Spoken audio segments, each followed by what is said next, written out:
Hello, sumo fans. I think I know why people didn't come to last night's live stream, because I think I had it as unlisted, and my apologies for doing that. Welcome to Day 13 chat. Hope you are all doing well, because today was quite the day in sumo. Very, very exciting stuff. So, let's get right into the situation. We now have a three-way tie between Onosho, Kotonowaka, and Takakeisho. It's a pretty exciting situation overall, I would say, because, who doesn't love a three-way tie, especially after November, first three-way tie in the playoffs in like 25 years or something like that. So why not do it again, right? And today we had Takakeisho facing Onosho. And I have to admit, I was pretty nervous. The thing that made me the most nervous was that someone was going to hanka. And I know. I'm not supposed to talk about it, but come on. Anybody here actually want to see Onosho and Takakeisho hanka each other? I don't think we wanted to see that. So what's funny about me mentioning that is Hiro Morita actually said, Onosho has to watch out because Takakeisho might hanka. I don't know that I've ever actually heard one of the NHK guys call it out like that. That tells you how nervous and how much they've noticed an increase in hankas. Because I've never seen them call out that one of the higher ranked guys might pull one. I didn't think he would, because I know Takakeisho has quite a bit to prove with Onosho having their, history go back as far as elementary school. And I didn't think Onosho was the type. That's one thing that I really respect about him, so I expected them to go head to head. But wow, that was a match. I was so pumped up. I mean, that was vicious. Onosho headbutted Takakeisho in the face. Takakeisho, slapped him so hard it stunned him, and he pushed him out, and then Takakeisho's nose is just busted wide open. He is going to need a break. It's funny because a lot of people talk about how Takakeisho can't breathe after every match. It might be because his nose is always broken. I recall back when he was just an up-and-comer, he was waiting in the line, and his nose just started bleeding while he was waiting to fight. So clearly he's broken that nose many a time, and that's probably why it's so hard to breathe after a match. That's an aside. You could tell Onosho was he knew how close he was. If he could have beaten Takakeisho today, he would have been sole leader, have a really good chance to win the whole thing out. But now it's wide open. And Koto Shoho did what he needed to do to stay in the race. I mean, Koto Shoho, I know Chris Sumo's been hyping him for quite some time, so this is his chance to finally make his move. Because that whole 8-person Sanyaku thing, it just sort of blew up. It's we don't have all the top guys fighting it out. They're all pretty much stuck in mediocre territory right now. So, Takakeisho's Yokozuna bid probably over. It'd be stunning if it wasn't. It's probably over, but he still has a chance for the Yusho. But tomorrow he's going to face Hoshoryu. And now this match, I have to say I'm a little apprehensive about. Yes, Takakeisho has beaten Hoshoryu many times. Yes, Hoshoryu has a bum ankle. But Hoshoryu is out to prove something. He really needs to win out to keep his Ozeki situation going. If he doesn't get more than 8 wins, that's over. And we know Hoshoryu is capable of a hanka. Hopefully Takakeisho is aware of that too. I would assume he is. So anything could happen in the match with Hoshoryu tomorrow. Koto Shoho is fighting Midori Fuji. And we know that Midori Fuji is one tough customer. And Onosho is fighting Kiribayama, who today, wow, he looked very strong today. And he's quietly putting together his own Ozeki run. He's 9-6 right now. If he wins out, here you go. Now we get to talk about Kiribayama. So everybody fighting tomorrow, even though there's only 3 guys in the race, everybody's got something to fight for tomorrow. I think it's going to be wild. I really do. So, hello to Stargazer and hello to Quackadoo. So, let's talk about a couple of the other matches. Hello, Liddy Lid. Before we get into kind of our predictions and what we think is going to happen. So, the Azamaru Chiyoshoma match was something else. Azamaru went from the guy who could not get an upper division Kachikochi to like looking like somebody who's been here for a very long time. And, you know, this is just like the twilight of his career. That match was just so full of twists and turns, and you could see all the strategy that was going on. And you knew you were going to feel bad for whoever lost that match because it was just so hard fought and so... It was like a great demonstration of sumo at its most technical. And that's something I really appreciated about it. And I've been feeling for Chiyoshoma lately because he's such a good wrestler. And he's getting up there in age and he can't keep up. So eventually, you know, it's going to be like, oh, you know me, where it's like, oh, no. He doesn't have anything left in the tank. But boy, he's fighting it. He's trying to stay in, and, you know, as John always says, we have to enjoy him while he lasts. Koto Shoho looked very, very strong. I would say Onosho actually looked pretty strong. I mean, he went head-to-head with Takakeisho, blow for blow. It's just Takakeisho has his number, and Onosho doesn't have a whole history of success behind him yet. And so I'm sure there was nerves in there. And, you know, as I was saying about Kiribayama, he looked very powerful in his match today. And he's quietly putting together his Ozeki run. Before you know it, that's the next conversation, which is crazy, right? This is what we talk about with this whirlwind that we're in right now. Hoshoryu was so hyped. So very, very hyped. And it just seemed like this was going to be his time. And then he gets injured. And now he's struggling to keep it going. And now... you know, Wakataka Kage is totally falling out. And now we have Kiribayama. And it's been going between these 3 guys. And it's like, when is somebody finally going to take the mantle and run with it? Who knows? Who knows? But it is a shame to see what's happening to Hoshoryu. I think he's going to pull some crazy stuff tomorrow. And we'll have to see if Takakeisho is ready for it.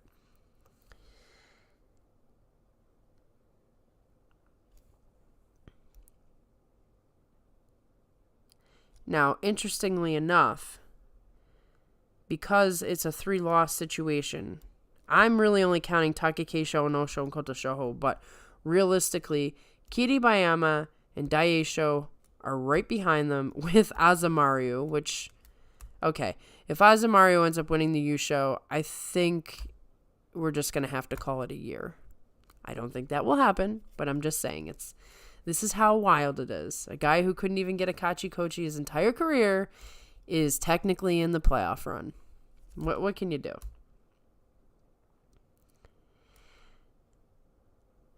So that's where we stand as far as the playoff picture. There's only 2 more days to go. I think that Takakeisho really benefited by having to fight Onosho because Takakeisho needed someone to fire him up. He was looking a little lackluster.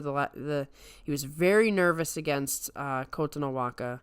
I think that's the reason he lost. Because Kota Nawaka, he's a great talent, so he can beat you on any day, but he's not having a great tournament. And then once you let the doubts get into your mind like that, you know, and you got somebody like Kiribayama who's a great fighter, you know, that's the guy who you expect to take a win off Takakeisho, so... Takakeisho could have easily gone into a slide and just lost this whole thing, but now he's back in it. And Quackadoo says, Keisho Yusho, which I hope for. I desperately hope for. And Liddy says, yo, Kota Nawaka versus Takakeisho was legit. I thought he was going to get slapped up, but he had total control. Great work. Yeah, it was kind of weird. You know, Takakeisho had that nervous energy, and Kota Nawaka just sort of absorbed it and said, nah, I'm gonna take this one. And I knew it. I had a bad feeling. I'm like, Kota Nawaka, it's like the old Shodai. Before Shodai was Ozeki. Anytime somebody faced Shodai, you had to wonder, is he going to play spoiler today? And that still kind of exists, except for now Shodai's supposed to play spoiler, and now he doesn't play spoiler, so he just has to do the opposite of what is expected of him, I guess. So, what do we think is going to happen? Do we believe that...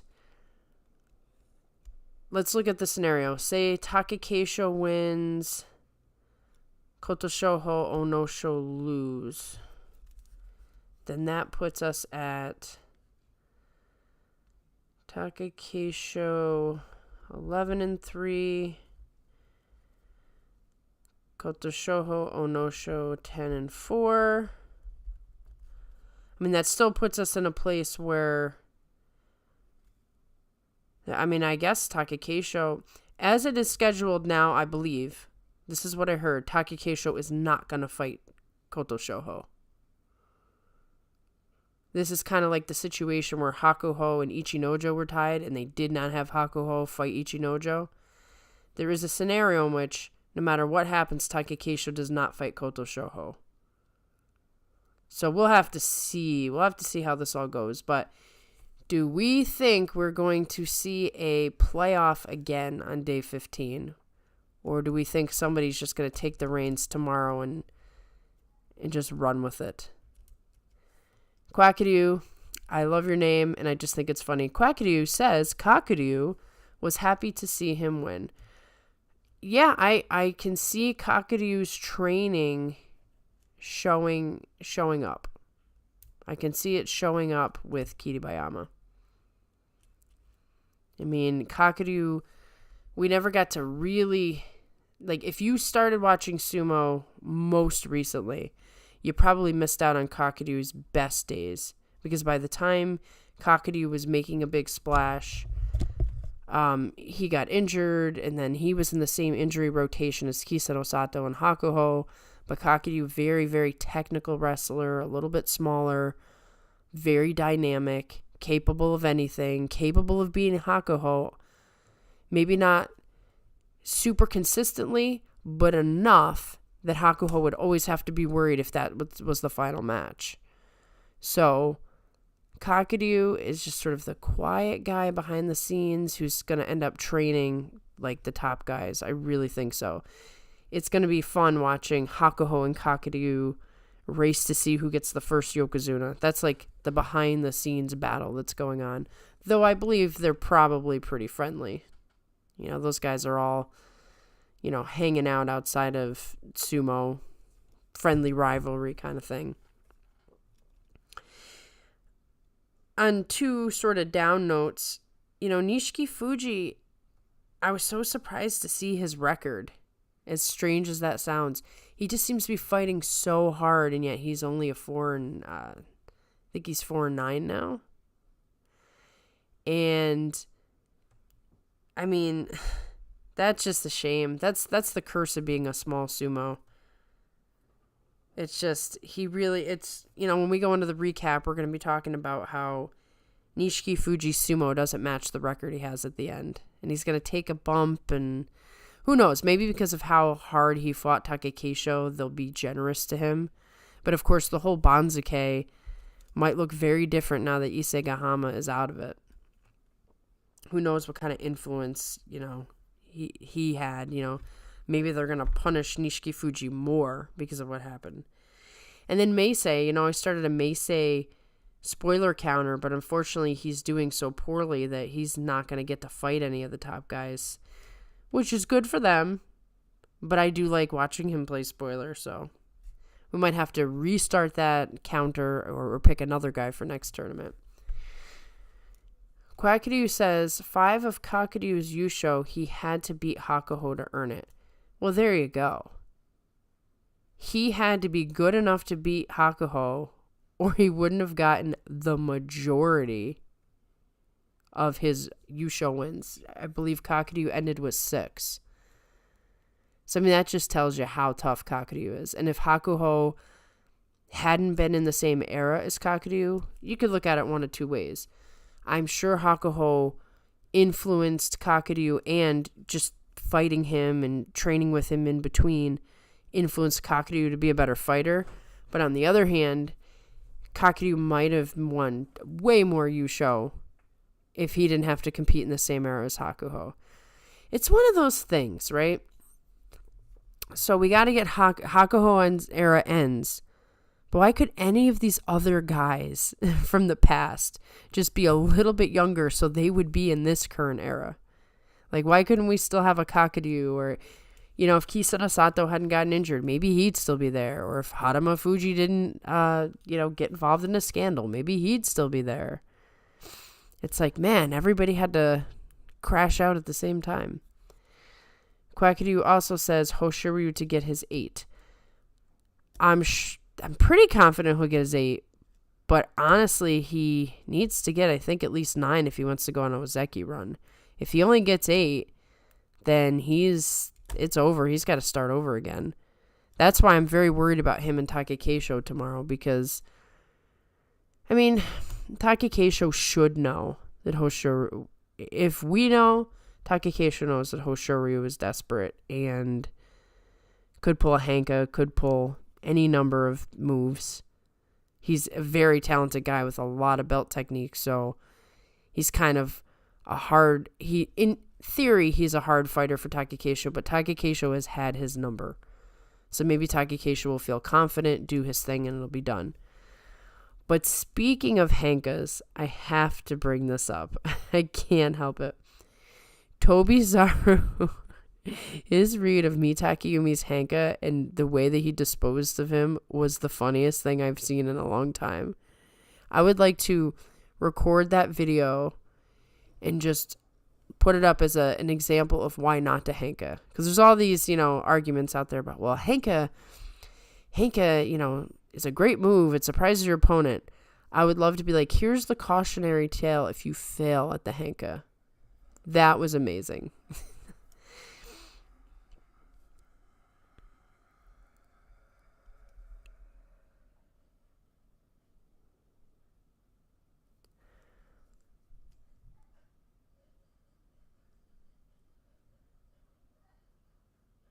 Did you all see it?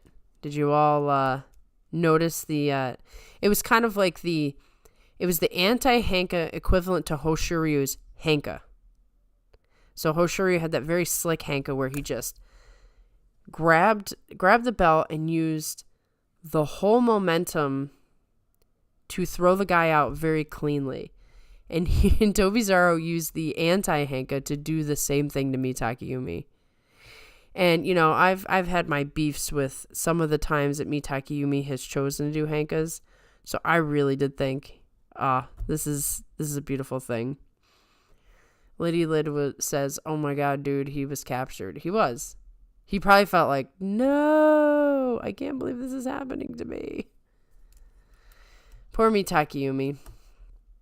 He's really fallen off from, I think once he got that injury, that's really what's doing it to him. I'm going to say it for the millionth time. It is really, really hard to be Ozeki. And it's funny because all the comments now are, Takakeisho is not Yokozuna material. If they were to promote him, it wouldn't be right. Blah, blah, blah, blah, blah. Maybe they're right. But at the same time, it's like, this dude has been Ozeki for years now when everybody else has fallen out. And how many times has he broken his nose? And how many times has he broken his neck? And, I mean, he's really given it everything he actually has. What more can you ask?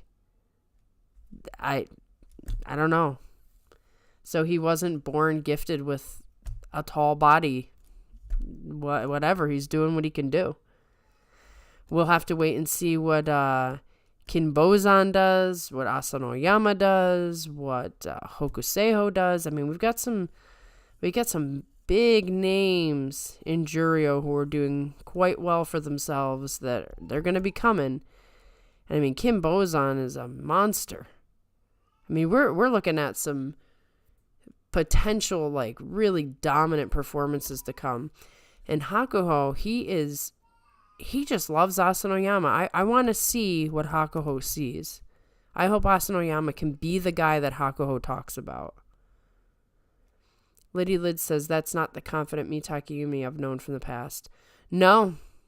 See, being Ozeki means you are such a bigger target, and it's so much harder, even though to the eyes on the outside, it's like, okay, you're fighting the same guys. There's just a different level of intensity. You're always, near the end of the end of the fight, like the end of we'll say the fight card. That's not the right terminology, but I was just watching some UFC stuff. You're at the end of the fight card, so you're getting like the biggest matches at the end, and people want those envelopes. People want an Ozeki scalp. People have been waiting all day long with all this nervous energy to fight the man. They're going to go so much harder on you. It's just what it is. And you get one of those injuries.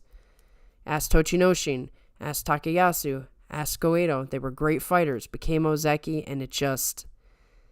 either you have the endurance to get beat down until you make it to Yokozuna, or you can't stay there.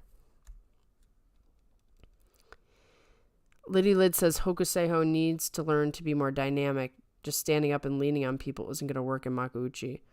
Oh, yes. And he'll learn.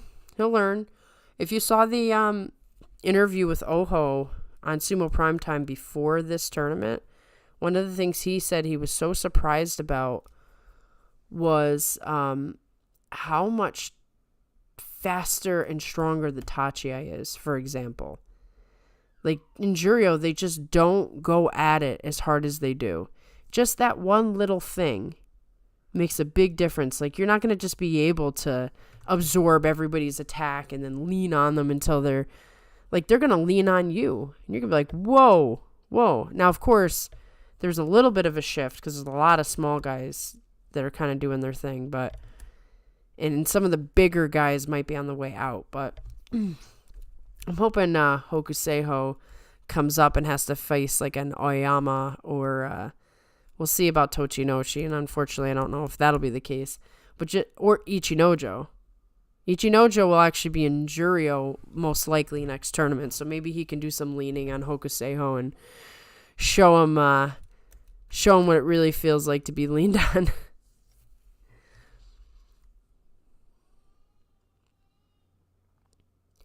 Just as a quick question to everybody who's watching right now, did you see that I was live streaming last night?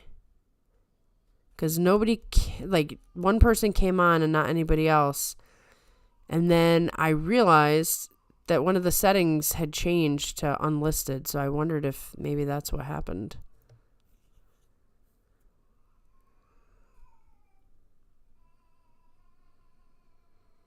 Liddy Lid says, someone else I was speaking to in a live stream said he probably needs to learn to drop his hips a bit more to deal with everyone being shorter, get the power down. That is a unique problem for not just him. There are other guys who are really tall, but in general, the taller guys do have this sort of awkwardness because they have to deal with the shorter guys. And that's the beauty of going up against someone like Tochinoshin or Ichinojo, because they're also, tall and big. Kageyaki, he's sort of in the same boat. He's sort of in the same boat, but he's a lot more awkward. I don't know that he's actually figured it out. And Liddy Lid said, I saw the live stream after the fact, but I missed it. Oh, no problem. No problem. I was just curious because a lot of people had shown up to Tuesdays and then only one person on Thursday. And I was just wondering, I'm like, are we being seen? And then I saw the weird thing that had happened to the stream. So just a curiosity.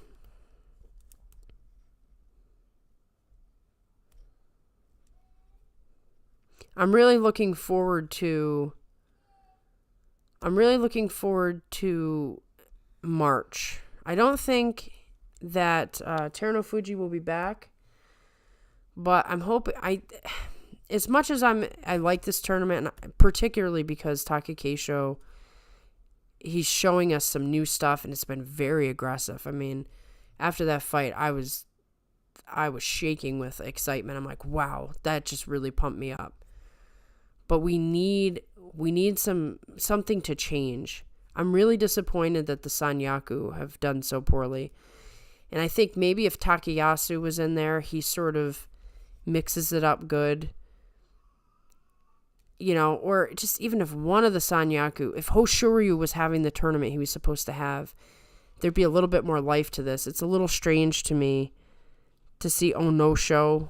Not that I think Onosho's a talented guy, but I feel like it shouldn't be just Kiribayama who's in this race. Kiribayama and Onosho. Like, we should have seen Wakataka Kage. We should have seen Hoshoryu.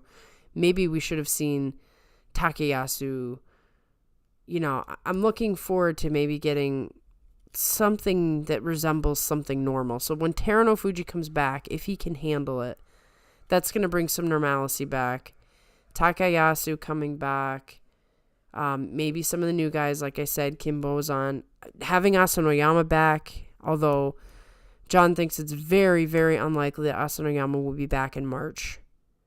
I think that he might get promoted up to like Jurio 1 or something like that. But, getting a fresh infusion of Asanoyama would be nice. It's been 2 years since he got demoted. Even it was nice seeing Enho back. It's starting to feel a little bit like there's more losses than gains as you watch each one of these old guard retire and you're watching some of these injuries. And Hakuho's retirement ceremony is right after this tournament, so that's going to have a sort of a finality feel. I think it's going to be very weird to see him without the top knot. I don't know if I can handle it. That's going to be a star-studded event if I ever saw one. I wish I could go to that. I would go to Japan just for that, but here nor there. Okay, so you did get the notification. So at least the notifications are working.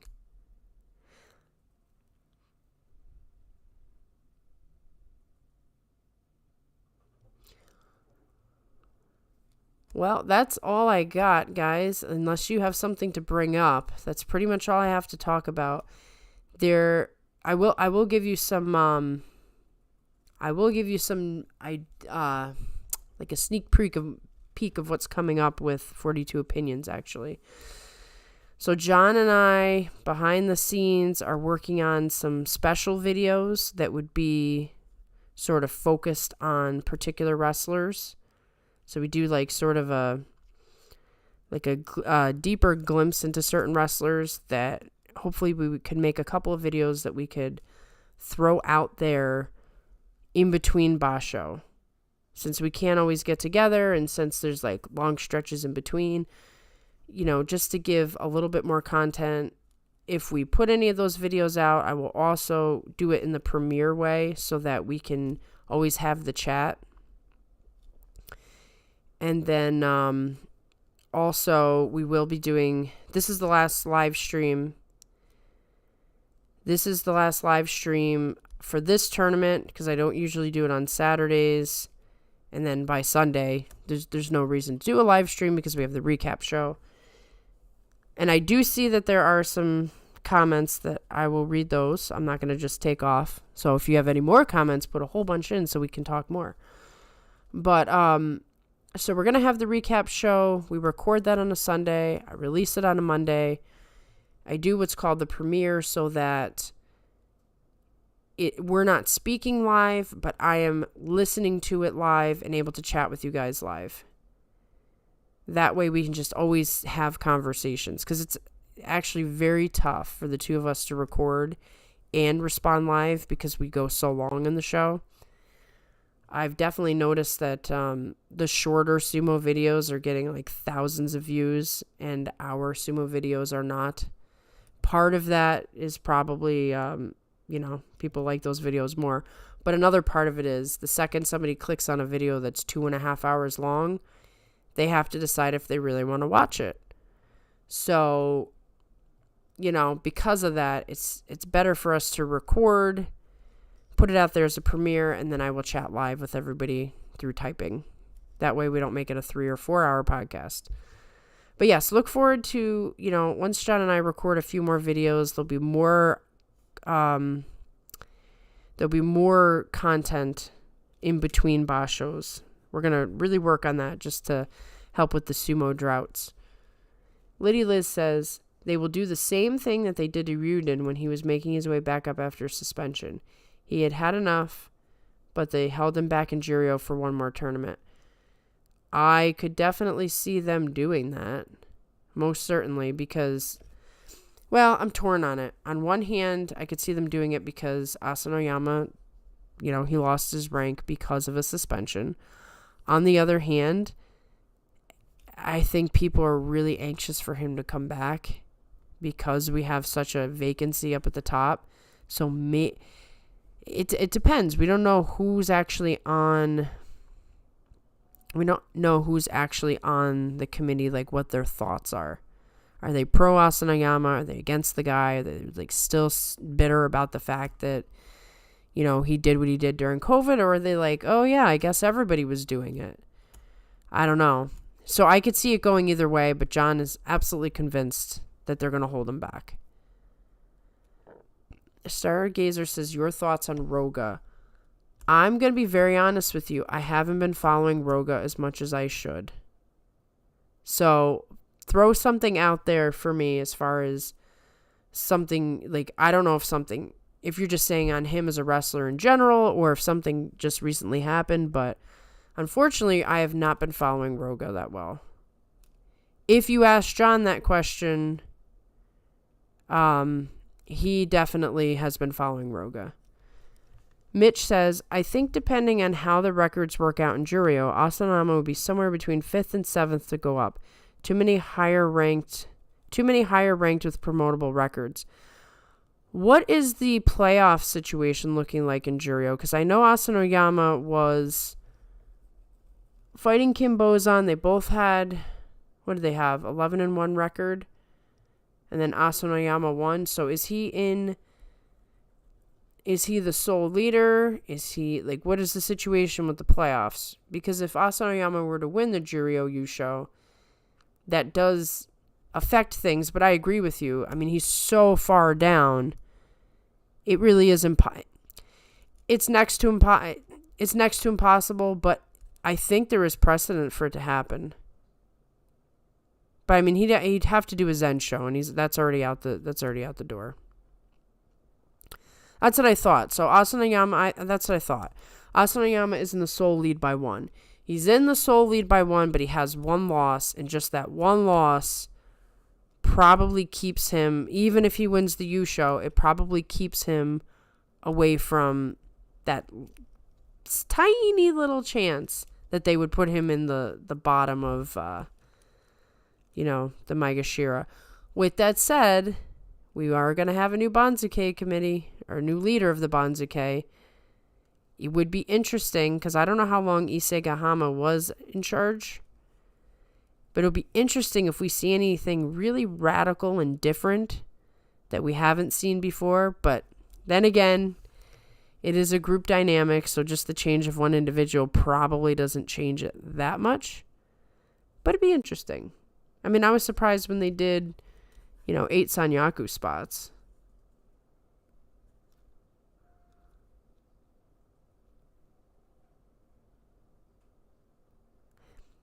Has Chris Sumo done any videos lately? Because, one of the things I was talking to Tulio about was Tulio and a couple of other people told me that a wrestler, Jonidan 55 Shoran, got knocked out, just leveled, and was taken out on a stretcher. So they told me to go back and watch the live stream, and I did. And it didn't it did not look like he was moving at all. And I kind of, I know they don't talk about the lower ranked Rikishi, so I was kind of hoping that Chris Sumo would come out at least for that and give us an update, because that's sort of his lane, but I haven't seen anything about it. And then I had asked in the comment section, there was a wrestler, Yoshino Fuji, who right at the Tachi like fell over. And Tulio said that was like some sort of neck injury. So I'm hoping we find out what happened to some of those lower ranked guys.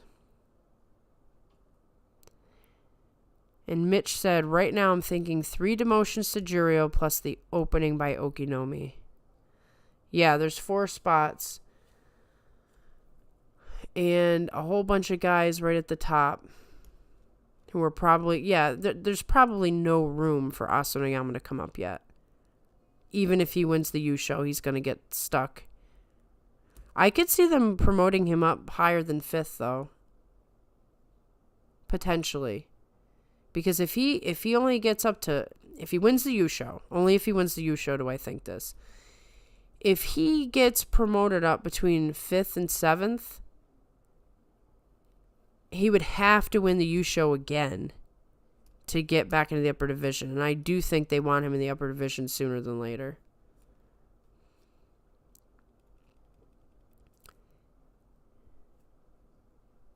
So Mitch said, haven't seen anything. I know he did come back and won like 2 days later to get Kachikochi. Oh, well, that's good. The earlier guy just had a mild concussion, but there's still 0 news on. So Shoran, yeah, I mean, it's not like American sports where if anything happens to an athlete, it doesn't even matter their status.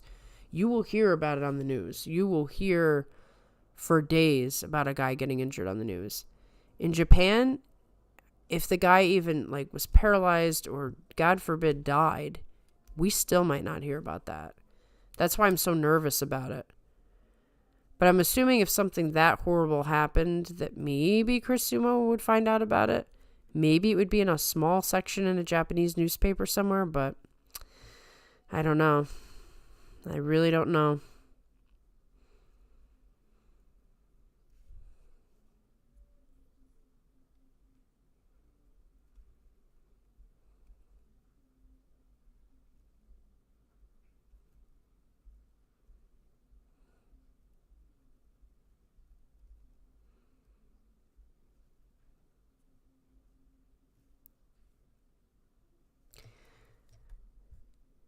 Well, so unless you guys have some other things to talk about, I'm waiting to see if any other comments come up. I'll just leave you with the thought that we have the recap show coming on Monday. We have potential new content coming out for February for the In-Between Basho, and then we'll be back for our usual preview show in March, and we'll always do the live streams, the second week once we know what the playoffs or what the Yusho situation looks like. It's very hard to discuss anything seriously in the first week of a sumo tournament because things change so dynamically. You could have a guy go 5-0 and then he loses the next 7. So I think that's kind of the way we'll set the schedule. I can put this on the community page as well. So anybody who's subscribed and has notifications on, I'm not sure if the community tab shows up, but I'm going to be putting in there every time we put new content in, sort of a schedule of sorts, and then we'll just try to find time to talk. I don't know if you guys ever want to just do live chat in between, even if there's not a tournament going on, where we just turn on the live stream and see who shows up and see what we want to talk about. I was really surprised to see Tokashoryu actually not retiring and fighting it out in Makushita. I was almost positive that he was going to retire. And there could be different reasons why he's fighting it out. There's the whole elder stock situation where if it's just not available, then I think... I'm not really sure how this works, but it almost sounds like in some cases, if there's no elder stock, you just have to leave sumo. And I don't know what those scenarios are, because some guys are going to be coaches, but they're not the coach. So I'm not really sure how that works, but to keep your career going, sometimes you have to wait for, like that's what Shoho's on. He could not retire, even though he was ready to retire probably like a year and a half before he finally did. And when he retired, I think he had to leave sumo altogether because there was just no place for him. With that being said, there are some guys who love sumo so much that they won't give it up, even if they're not getting a salary. And I could see Takakeisho being one of those kind of guys. I mean, it's still amazing that he won a Yusho. That's something that no one can ever take away from him. It's a wonderful story.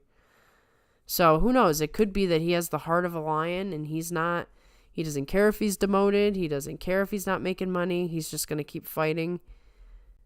So, yeah. And I'm still waiting to see Tomokaze's status. Takakeisho and the other really round guy look so lovable.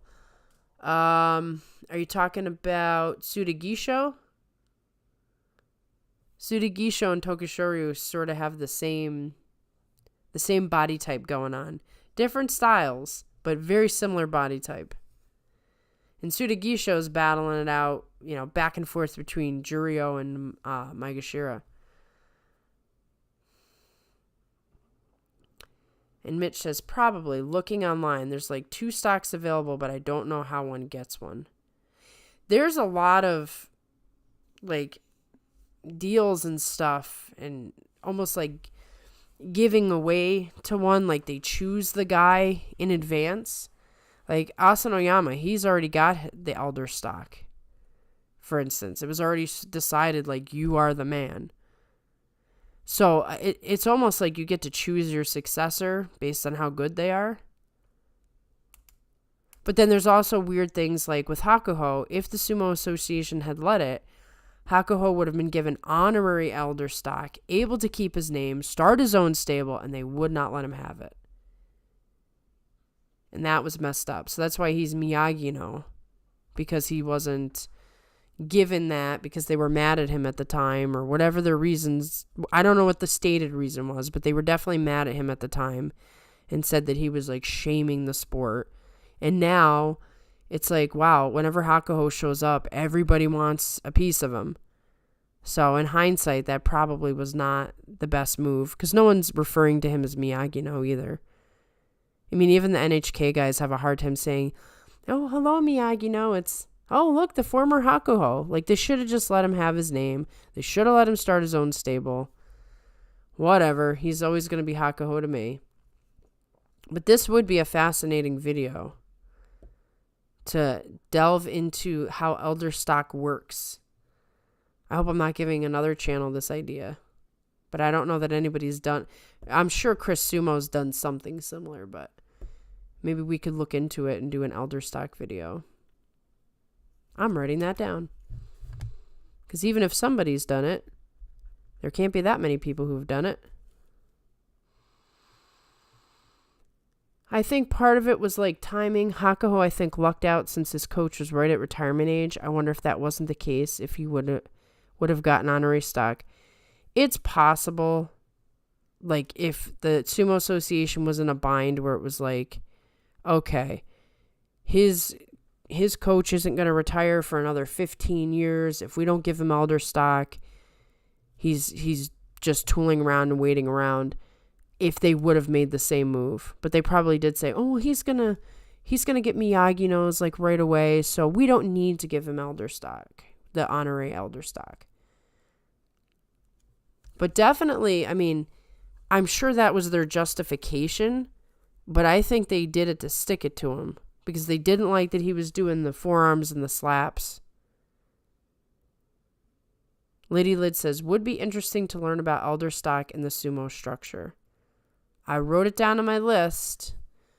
So if nobody else takes the idea on all the other sumo channels that are doing way better than our sumo channel, I think John and I could take some time to make a video about that.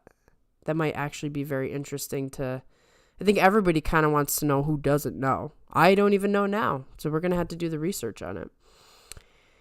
Mitch says, but even then, Yokozuna automatically gets a 5-year grace period, so that would have opened up some time. I didn't know that. Seems like Mitch could make this Elder Stock video. Ah, that's interesting. I was wondering what was going on with Kakuryu. Mitch says Kakuryu is doing that right now.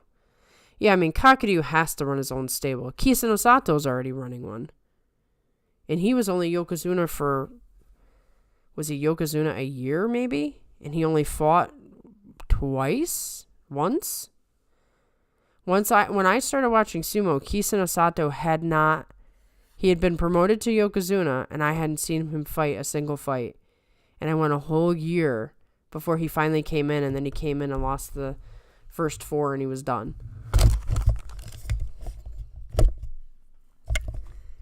Mitch says, I know enough to not say anything too dumb.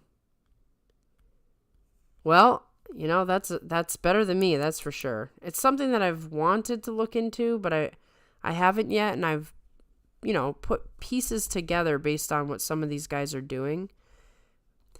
But I need to sit down and really study it and understand it.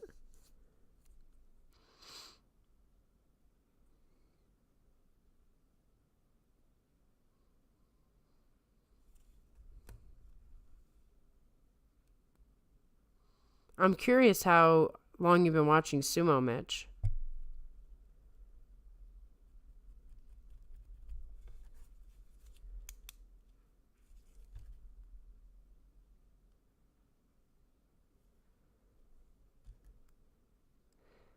All right. It looks like we're coming to an end. Thank you all for coming out, chatting with me. This is our last live stream like this, but then good luck watching days 14 and 15. They're going to be wild and crazy and just who knows. But we're going to have the recap show. We'll have plenty to talk about with that. Really hoping for a Takakeisho win, but we'll see what happens. We have a couple more comments. I promise I won't leave as long as there are comments. Looking at Sumo Database, Kisano Sato was Yokozuna for 11 tournaments and finished the tournament twice. Really? So I came in really late because I saw him in one tournament. He lost 4 matches in a row and had to retire. And I was really, really disappointed. I'm like, I want to see this the next great Japanese Yokozuna. I never even got to see him. In fact, the first time I saw Hadama Fuji, he wins the Yusho. I'm pumped. I'm like, I like this Yokozuna. And the very next tournament was the Takanoiwa scandal, and Hadama Fuji had to retire. And that was my introduction to sumo. I'm like, wow, this sport is crazy. So Mitch has been watching for 2 years. I've been watching a little bit longer than 2 years, but we got basically the same period of time there. Matthew, I appreciate you listening to all of our videos. I am glad you caught it live as well. Hopefully you were enjoying our conversations. Liddy, thank you for coming. Thank you for spending time with us. And we're looking forward to the end of this tournament and all the future fun stuff. I'll catch you on Monday in the chat if you guys can come on. And